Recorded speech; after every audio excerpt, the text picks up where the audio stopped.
Vajra, Surasena, Surasena Pate, King of the Surasena, Tatha, thereafter, Prajapatya sacrifice, Nirupya, having performed, Ishtin, gold, Agni, fire, Apiba, place in himself, Ishvara, capable.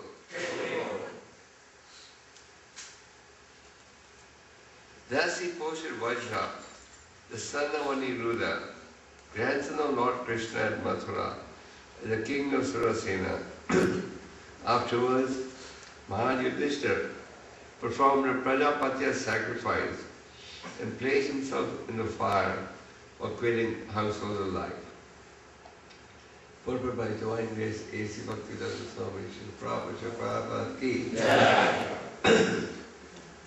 Maharaj Parikshit Yudhishthira, after placing Maharaj Parikshit on the imperial throne of Hastinapur, and after posting Vajra, the great grandson of Lord Krishna, as the king of Mathura, accepted the renounced order of life.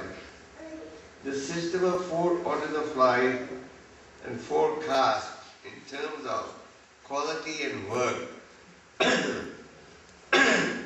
known as Varnashram Dharma, is the beginning of real human life.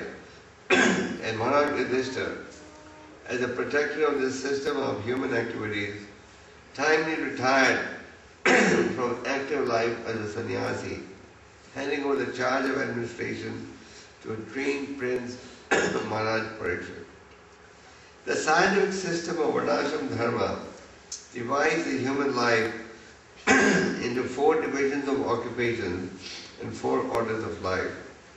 The 4 orders of life are Brahmachari, Grihastha, Vanaprastha and Sannyas, to be followed by all, irrespective of the occupational division.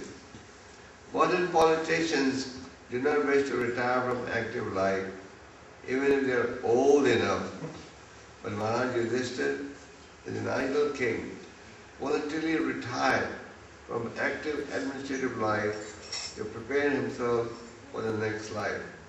Everyone's life will be so arranged that the last stage of life, say at least the last 15 to 20 years prior to that, can be absolutely devoted to the devotional service of the Lord, to attain the highest perfection of life.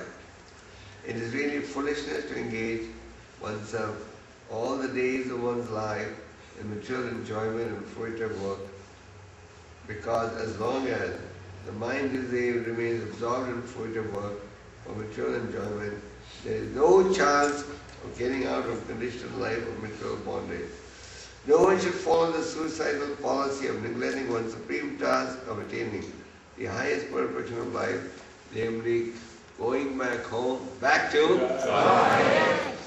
Om Jnana Timirandasya Jnanam Saraswaya Chakshurunatira Tasmai Shri Gurave Namaha Shri Chaitanya Manobhishtam Sadhyam Yena Bhutale Swayam Ruparadamriyam Tadati Swapadantikam Jai Shri Krishna Chaitanya Prabhu Nityananda Shri Advaita Gadadhara Shivasari Hare Krishna Hare Krishna Krishna Krishna Hare Hare Hare Ram Hare Ram Ram Ram Hare Hare.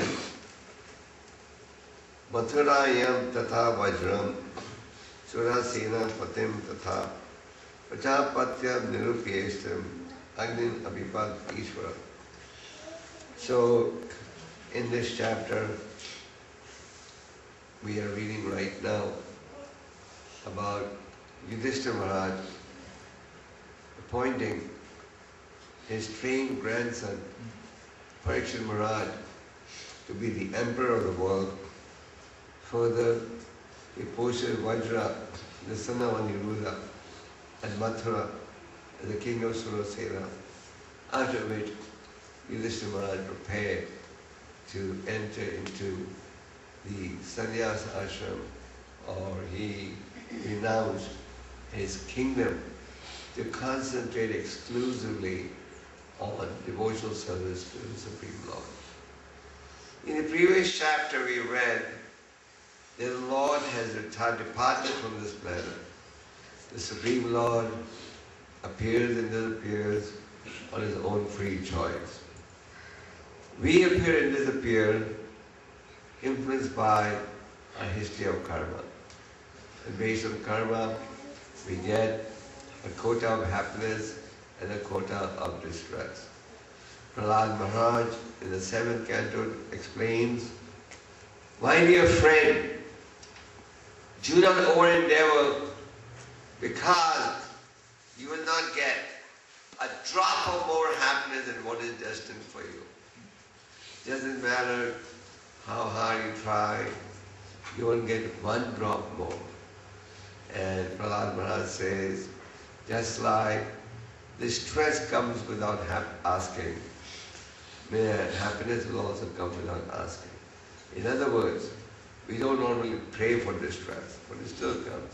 So whatever your quota of happiness, Prahlad Maharaj says, you're going to get it, so don't worry. Concentrate on spiritual life. So, in the previous chapter we read, the Lord has departed from this planet, and his constant friend and companion, Arjuna, was missing the Lord's association.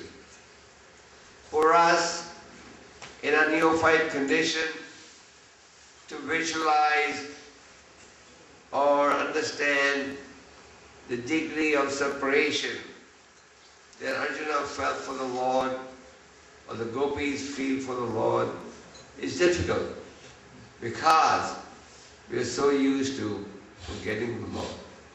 But Arjuna and the gopis are constant companions of the Lord, who are totally absorbed in meditating on the Lord. So Arjuna could see that the Lord has departed by observing the symptoms.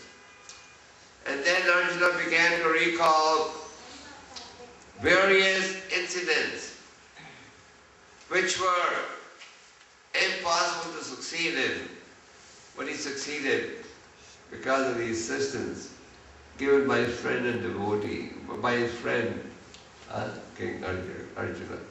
Just like when King Drupada had to select a groom for his beautiful daughter Draupadi. Draupadi was considered the most beautiful lady of her time. And all the young princes wanted to marry her.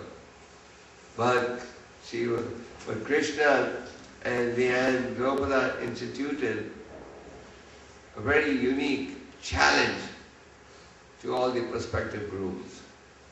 He had a fish on the ceiling, the wheel was moving, and looking at the reflection of the fish on water below, that was constantly moving, because the wheel was moving and the water was also moving. One had to penetrate the eye of the fish on the ceiling, but not by looking up, but by looking down, looking at the reflection of the water. This was almost an impossible target to achieve. But Arjuna was able to achieve it due to the assistance of his friend Krishna. So Arjuna was feeling sadness because the Lord has departed. But then Arjuna began to meditate on Krishna's instructions from the Bhagavad Gita. And then, as Arjuna began to meditate on Krishna's instructions from the Bhagavad Gita, his sadness disappeared. He could feel the presence of Krishna, and his moroseness evaporated. And he felt as if Krishna was standing there right next to him. So Prabhupada, in the purport of this story, explains that just like Arjuna was